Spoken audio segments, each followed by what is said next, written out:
Masih ingat kisah Nabi ditodong senjata? Nabi lagi di rest area, lagi duduk. Cuman waktu itu nggak ada yang jual tahu Sumedang ya. Lagi duduk nih di rest area, istirahat sebentar lah, perjalanannya cukup macet. Ada kren jatuh di kilometer berapa kemarin teh. Istirahat. Lagi duduk di rest area, jauh dari para sahabat. Biasanya Nabi duduknya itu di antara para sahabat. Kali ini beliau pengen menyendiri. Kenapa pengen menyendiri? Mungkin beliau nggak enak mau nolak sahabat yang curhat, nggak enak mau nolak sahabat yang ajak ngobrol. Karena sahabat juga kan kalau dekat Nabi curhat, ngobrol panjang lebar, minta selfie segala macam kan. Nah Nabi pengen me time lah, nggak pengen diganggu. Kalau udah terlanjur bareng dengan mereka, Nabi itu nggak enakan banget orangnya. Kalau udah Nabi boleh curhat nggak? Nabi nggak mungkin bilang nggak. Nggak ada kata-kata enggak dalam kamus Nabi itu. Yang ada, oh ya boleh, walaupun beliau udah capek banget. Nah akhirnya pengen ngambil me time, nggak mau diganggu, sendiri. Sahabat juga pengertian, oh Nabi lagi pengen sendiri, ya udah menjauh. Ternyata itu jadi kesempatan buat orang kafir, musuh yang pengen membunuh Nabi. Dia langsung datang, nodong senjatanya, pedangnya di leher Nabi. Itu pedang yang sangat tajam, kalau ditarik dikit, udah aja langsung Nabi kegorok. Dia todong di leher Nabi, tinggal ditarik doang. Dia bilang, Muhammad, sekarang kamu jauh dari orang-orang yang mengawal kamu, sahabat-sahabat kamu. Kalau saya gorok leher kamu nih sekarang nih, siapa yang bisa nolong kamu? Di situ kelihatan tawakal Nabi itu, gambaran tingkat tawakal Nabi itu benar-benar hakut tawakulih. Kayaknya rasa-rasanya nggak ada di antara kita yang bisa tawakal sekeren itu. Tapi setidaknya kita bisa mengambil itu sebagai inspirasi. Ternyata tawakal itu menguatkan mental. Walaupun gak sekuat Nabi memang. Nabi kan di atas rata-rata ya, manusia paling istimewa lah. Siapa yang bisa nolongin kamu Muhammad? Nabi dengan tersenyum melihat ke arah dia dengan tenang mengatakan Allah. Saking mantepnya kata-kata Nabi sampai bikin orang itu gemetar, jatuh tuh pedangnya. Kita belum bisa kayak gitu. Ketika kita datengin, Pak saya mau melamar anak Bapak. Kamu ngasih makan apa buat anak saya? Allah yang ngasih makan. Astagfirullahaladzim. Iya terima. Gak bisa. Langsung gemetar tuh orang. Mertua langsung gak bisa berdiri. Mana bisa kita naklukin mertua dengan kata-kata kayak gitu kan? Kemarin aja tadi pagi saya disuruh minta sharing di Mabes TNI aja. Saya yang gemetar. Biasanya kan enjoy gitu, ceramah santai dan cari-cari bahan ngebully. Mau ngebully TNI, bayangin. Di depan jenderal-jenderal, bintang 2, bintang 3, ini mau ngebully apa ini? Saya kan mati langkah kalau nggak ngebully ya. Jadi bingung mau kayak gimana. Udah aja kaku nggak jelas kayak gitu, salting pokoknya sampai mereka juga ngeliat ini ceramah atau lagi curhat ya, nggak jelas gitu. Artinya kita tuh nggak punya mental kayak Nabi tuh. Menghadapi makhluk aja kadang-kadang keder. Nabi menghadapi orang yang satu-satunya paling memusuhi beliau, udah siap pengen menggal kepala beliau.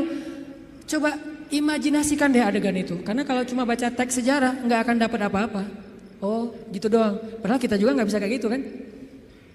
Bisa nggak kita ketika lewat satu jalan terus digonggong sama guguk misalnya? Terus kita santai. Kamu dan saya sama-sama hamba Allah. Bisa nggak kayak gitu?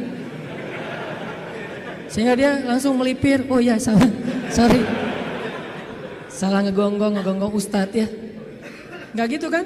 Tetap aja kaget. Walaupun nggak takut mungkin kaget pasti dengan suaranya nyentaknya. Baru sekali dia bersuara langsung, oh udah gitu jaim-jaim melihat orang ada yang lihat nggak saya kaget gitu kan ya. Tapi Nabi nggak sama sekali kayak gitu. Dia todong dan orangnya itu preman. Bayangin tatoan preman yang udah biasa bunuh orang buat dia itu kayak hobi, kayak kita ngopi gitu. Aduh hari ini belum bunuh orang gitu. Jadi sakit kepala kalau belum bunuh orang. Orang kayak gitu tuh nodong Nabi pakai senjata yang udah tajamnya luar biasa, ditarik sedikit langsung udah Nabi bisa kegorok. Nabi menjawab dengan tenang, Allah yang nolong saya. Dia gemetar, jatuh pedangnya diambil balik, ditodongin balik sama Nabi. Sekarang kalau saya pengen bunuh kamu, siapa yang nolong kamu? Kata dia, engkau wahai Muhammad. Nabi tersenyum, diambil pedangnya dikasih lagi kepada dia. Nabi gak takut dibalikin lagi kayak tadi, enggak. Dikasih lagi sama Nabi. Nabi itu orangnya bisa menaklukkan hati orang seketika tuh. Ketemu langsung berubah hatinya kalau hatinya baik. Satu-satunya yang gak bisa ditaklukkan itu kalau hatinya memang diisi dengan kesombongan. Karena itu sudah ditaklukkan oleh setan. Kalau hatinya bersih baik, Nabi bisa membujuk hati orang. Itu keahlian Nabi SAW. Akhirnya dia dapat lagi pedangnya disarungkan, dia jadi malah duduk di tarbiyah sama Nabi. Jadi curhat, saya tuh galau berat ya Rasulullah. Tadi gini sekarang jadi curhat, jadi baper. Gimana nih Rasul, saya mending saya putusin aja gitu Rasul. Malah cerita tentang masalah pribadi. Nabi kasih solusi, Nabi tepuk-tepuk punggungnya. Ya udah sabar ya, jangan terlalu baper, kan ada Allah. Oh iya ya benar Rasulullah. Saya boleh izin pulang ke negeri saya Rasulullah, buat apa? Saya pengen ngasih tahu ke orang-orang supaya masuk Islam. Agama Islam itu luar biasa. Dia pulang ke kampungnya, dia ceritakan kepada orang lain tentang pengalaman dia ketemu Nabi. Akhirnya berbondong-bondong orang masuk Islam. Kenapa Nabi bisa woles kayak gitu? Enggak panik. Pernah juga di kota Madinah, suatu malam ada kedengaran suara dari tengah padang pasir. Itu suara paling aneh. Kita nggak bisa meniru, yang jelas ilustrasinya suara itu bisa bikin orang kayak Umar ketakutan, bayangin. Suara yang bisa bikin orang kayak Umar, kan kita tahu keberanian Umar. Setan aja takut sama Umar kan? Tapi Umar kali ini takut dengan suara itu, coba. Umar lewat jalan misalnya nih depan Pusdai lewat nih, udah steril, setan gak bakalan lewat jalan situ. Langsung di dalam Google Map setan itu merah. Jangan ngambil jalan itu, kenapa? Udah merah, lewatin sama Umar. Jadi udah forbidden buat setan. Tapi Umar pada malam itu ketika mendengar suara di tengah padang pasir, ketakutan. Sehingga ketika semua penduduk Madinah mendengar suara yang luar biasa, seperti suara makhluk yang lagi marah-marah nih. Suara setan kalau menurut ulama, walaupun Nabi gak nyebut kayak gitu.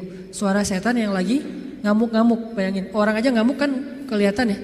Apalagi setan ngamuk, bayangin. Setan ngamuk, bukan jin, setan. Arti setan tuh jin yang paling premannya jin lah.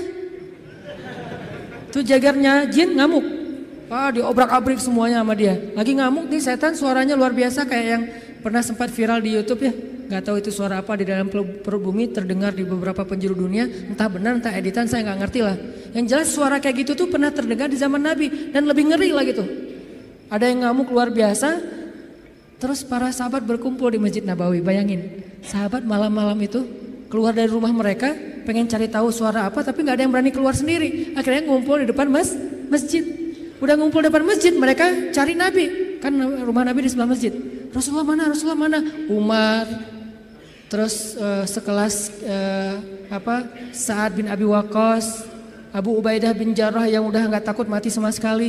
Orang-orang yang pemberani lah. Tapi ngumpulnya di depan masjid karena gak berani keluar sendiri ke tengah padang pasir gara-gara saking seremnya tuh suara. Udah ngumpul, cari-cari Nabi, tiba-tiba mereka ngelihat sosok seorang laki-laki datang dari tengah kegelapan padang pasir. Dia pegang pedang di atas pundaknya, gak pakai baju, cuma pakai celana, badannya bagus. Kalau kita gak pakai baju malu-maluin ya, Nabi gak pakai baju, keren lah.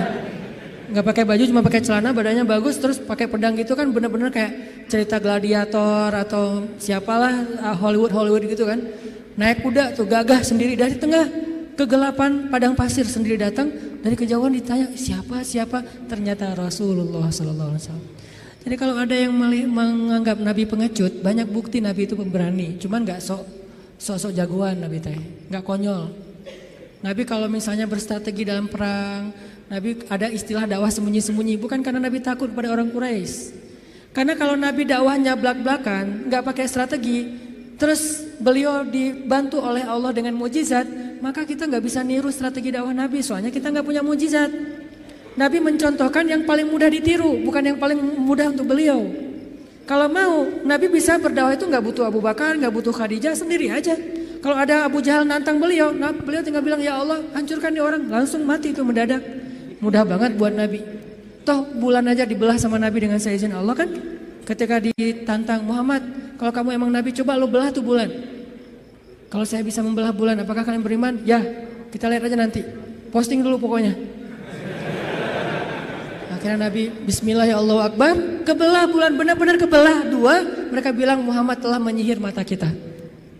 Kata Nabi Muhammad, kalau kalian merasa mata kalian yang tersihir, ini hanya halusinasi. Coba kita tanya kepada musafir yang sebentar lagi datang dari tengah padang pasir. Apakah mereka melihat malam ini bulan terbelah? Kan gak mungkin saya menyihir orang yang jauh. Ternyata datanglah musafir dari tengah padang pasir lewat kota Mekah, karena Mekah ini salah satu transit juga. Orang-orang langsung berkumpul nanya, apakah kalian melihat kejanggalan di langit malam ini? Ya, kejanggalan apa? Bulan terbelah. Ternyata Muhammad itu adalah Lord of the Ring, bapaknya para penyihir. Bukan kita doang yang disihir, musafir juga disihir. Tetap gak beriman. Nabi itu kalau mau ngandelin mukjizat bisa banget, tapi kita kan gak bisa niru. Makanya Nabi mencontohkan yang paling ringan, dakwah itu sembunyi-sembunyi dulu. Jangan terlalu vulgar. Supaya apa? Supaya umatnya gak celaka dengan mengambil langkah-langkah yang sembrono. Nabi itu paling pemberani, cuman gak pamer. Kalian semuanya apa-apaan? Gua paling pemberani. Gak pernah Nabi gitu. Umar, Ali, ketika ada yang nantang kaum muslimin, padahal Nabi itu kalau mau duel sama dia bisa banget. Tapi kan buat apa yang kayak gitu-gitu? Kan ada tuh Amru bin siapa gitu yang orang kafir tuh, jagoan berpedang dalam perang Khandak nantang. Hal min mubariz, ada enggak cowok-cowok pemberani di sini yang mau duel sama saya? Diam semuanya, bayangin Umar diam. Umar takut enggak? Tapi emang orang itu terkenal sih. Nih yang lagi nantang ini terkenal Umar. Aduh, Amru kan agak mikir nih. Ternyata siapa yang berdiri? Ali masih muda, umur 20-an tahun lah. Ya Rasulullah izinkan saya. Nabi itu kalau mau, Ali emang lo doang yang berani, gue juga berani sebetulnya. Enggak, Nabi mah gak kayak gitu, orangnya tuh. Ali jangan, aku gak tega kalau terjadi apa-apa sama kamu. Akhirnya Ali duduk. Benar-benar gak ada laki-laki di antara kalian, kata Amru, dia manas-manasin tuh. Ya Rasulullah, mereka menghina kita ya Rasulullah, postingannya tuh gak enak banget ya Rasul. Izinkan saya Rasulullah untuk report tuh biar di blog sama Instagram. Kata Rasul, jangan Ali, nanti kamu ada apa-apa lagi sama kamu. Saya kan gak tega, sayang banget sama kamu Ali. Duduk lagi. Ali itu sebetulnya udah gergetan. Rasul kok gak izinin sih, saya bisa tuh ngalahin tuh orang. Rasul gak percaya banget sih sama saya gitu-gitu. Sampai 3 kali, wah benar-benar kalian ini gak ada yang keren satupun, gak ada cowok sama sekali di antara kalian. Saya kecewa nih datang ke sini capek-capek, gak ada yang berani duel. Kata Amru. Akhirnya Ali, ya Rasulullah, izinkan saya demi Allah, biar Allah yang akan menunjukkan kebesarannya. Akhirnya Nabi diam, membolehkan Ali berangkat. Wah langsung kata Ali, ya Amru, saya mengajak kamu kepada Islam secara baik-baik. Kata Amru, gak ada urusan saya dengan agama itu. Kalau gitu saya ngajak kamu berduel. Kata Amru, saya gak tega membunuh kamu wahai Ali. Kata Ali, tapi saya tega bunuh kamu. Coba, Ali terkenal kan jagoannya Rasulullah kan. Akhirnya tarung, wah tahu sendiri kekuatan pedang Zulfikarnya Ali. Terkenal lah, legend banget lah pokoknya tuh. Ali itu bisa dibilang salah satu petarung legend dalam Islam. Ali dengan Zulfikarnya. Akhirnya tuh orang terkapar, penggal sama Ali dan mati dalam peperangan itu hal yang wajar. Jadi nggak ada urusan HAM-nya mana tuh, hak asasi manusia. Ini perang. Kecuali perangnya di dalam kota, baru ngomongin HAM. Karena Islam itu sangat memperhatikan HAM kalau perangnya di dalam kota. Nggak boleh nebang pohon, nggak boleh bunuh perempuan, nggak boleh menyakiti anak kecil, nggak boleh menyakiti orang tua, nggak boleh menyakiti orang yang sudah melepaskan senjatanya. Itu etika perang dalam Islam kan? Tapi kalau di medan perang, ya wajar tuh laki-laki sama laki-laki, wajar banget itu mah. Sama-sama cowok, sama-sama militer, sama-sama megang senjata, wajar banget. Jadi artinya Rasulullah itu sangat pemberani. Tiba-tiba Nabi datang bawa pedang di atas pundaknya, terus megang kuda, datang gagah banget. Orang-orang pas dari jauh ngeliat siapa, kok pemberani banget. Ternyata Rasulullah SAW. Begitu Nabi datang, tenang semuanya. Nabi itu kayak ayah buat sahabat. Nabi turun dari kudanya, diikat kudanya di kandang kuda, di garasi rumah beliau. Udah selesai markirin kuda, Nabi datang ke sahabat. Ya udah ya, udah bubar ya, udah selesai. Kata sahabat, Nabi ada apa sih di luar? Tadi kedengaran suaranya serem banget. Kata Nabi, udah beres. Nabi nggak cerita. Saking Nabi bijak. Kan kalau kita mah habis kayak gitu kan ceritanya panjang tuh ya. Wah gua tadi habis tarung loh sama dia. Kan gitu ya. Nggak bijak banget kita mah. Kalau Nabi bijak, udah beres. Nggak, gua habis tarung, wah babak belur lah pokoknya. Dia udah nggak patah kaki, patah tangan. Tadinya tuh dia gaya-gaya nantang gua, nggak tahu siapa Muhammad gitu-gitu kan. Ini anaknya Abdullah, cucunya Ismail, seorang sniper. Ismail kan terkenal sniper ya. Mata Ismail itu turun kepada Nabi Muhammad, mata yang tajam. Salah satu keistimewaan Nabi itu matanya tajam, sehingga beliau itu nggak pernah meleset dari memanah. Cuman kenapa nggak terkenal? Karena Nabi nggak suka manah seseorang yang tidak layak. Nah kita mah cuman manah calon juga nggak kena kan ya. Gagal lagi. Insya Allah nanti saya sharing cara memanah. Nabi itu jagoan memanah, seorang jago main pedang, lomba berkuda pernah beberapa di waktu Nabi masih ABG nih, belum jadi Nabi, sering lomba berkuda kan, sama Hamzah, Nabi sering menang. Jadi jago kuda, jago manah sambil berkuda itu udah biasa buat Nabi. Cemen lah itu mas, kecil, sepele, kayak kita ngemil doang itu mah. Gak ada apa-apanya buat Nabi. Tapi apakah Nabi pamer? Enggak, udah beres. Gak ada Nabi cerita, wah tadi gua berantem tuh sengit banget sampai 10 ronde loh. Gak ada cerita kayak gitu. Ini menunjukkan bahwa keberanian Nabi SAW bukan hanya karena beliau punya fisik yang ideal, tapi karena punya iman yang ideal. Bilal bin Rabah itu fisiknya gak ideal. Bukan masalah warna kulit, tapi dia lemah. Karena warna kulit itu sekarang bukan lagi ukuran keren gak keren. Malah sekarang makin dof tuh kan makin gimana gitu ya. Makin dof katanya makin apa istilahnya? Ya, gak enak nyebutnya dalam masjid. Nah, Bilal itu mungkin dia orang yang kulit hitam. Tapi bukan itu masalah Bilal, fisiknya lemah. Pernah tarung sama Wahsy, sama-sama dari budak Habasyah, itu gak perlu 1 ronde, setengah ronde juga selesai. Sekali dorong Bilal jatuh langsung gak berdaya. Saking lemahnya Bilal. Terkenal fisik Bilal itu lemah. Ada yang lebih lemah daripada Bilal, siapa? Abdullah bin Mas'ud. Sampai dijuluki kaki burung belibis. Saking kaki Abdullah bin Mas'ud itu kecil banget. Sehingga tendang sedikit langsung jatuh tuh, nggak ada kuda-kudanya Ibnu Mas'ud. Tapi kenapa Ibnu Mas'ud ini bisa membunuh Abu Jahal dalam perang Badar? Kenapa Bilal bisa bertahan seperti gunung Uhud ketika disiksa berbulan-bulan lamanya? Padahal fisiknya lemah. Sampai orang-orang kafir Quraisy juga heran. Sekarang siapa yang kuat? Dulu kita pikir Wahsy itu kuat, dulu kita pikir Umayyah bin Khalaf kuat, tapi ternyata Bilal lebih kuat dari mereka semuanya ketika sudah beriman. Lalu ketika mereka bertanya kepada Bilal, ya Bilal, setan apa yang merasuki kamu tiba-tiba kamu jadi orang yang tangguh? Kata Bilal, iman, bukan setan. Iman yang masuk ke dalam hati saya dan itu meneguhkan seseorang. Wasabbit aqdamana, jadi sabat. Makanya teman-teman, kalau kita mau nggak gampang panik, mau woles, mau survive, mau tough menghadapi masalah, mau terisi jiwa kita sehingga kita selalu punya hope, punya harapan dan tidak pernah berputus asa. Isilah hati kita dengan iman kepada Allah. Gimana mengisi hati kita dengan iman? Belajar yakin sama Allah.